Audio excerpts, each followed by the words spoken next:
Hello friends, गाड़ी है ये Maruti Suzuki Swift Dzire diesel गाड़ी। और इस गाड़ी में प्रॉब्लम है और साउंड बहुत ही ज़्यादा है गाड़ी का। इसमें जो ये प्रॉब्लम है, जो अपने रोकर आर्म है, इसकी बहुत ही ज़्यादा आउट साउंड कर रही है। और इसमें मैं टाइमिंग चेन किट और रोकर और आर्म चेंज करूँगा। ओरिजिनल जेन्युइन MGP के ही डालूँगा। इसमें आप देख सकते हैं बहुत ही ज़्यादा प्ले हो रखी है।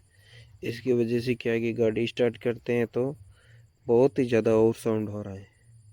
इसमें आप देख सकते हैं मैं जेन्युइन ओरिजिनल MGP के यूज़ करूँगा रोकर आर्म और टाइमिंग किट।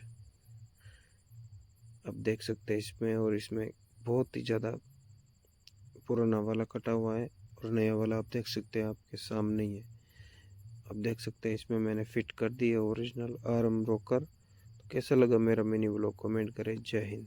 इसमें आवाज़ बहुत ही ज़्यादा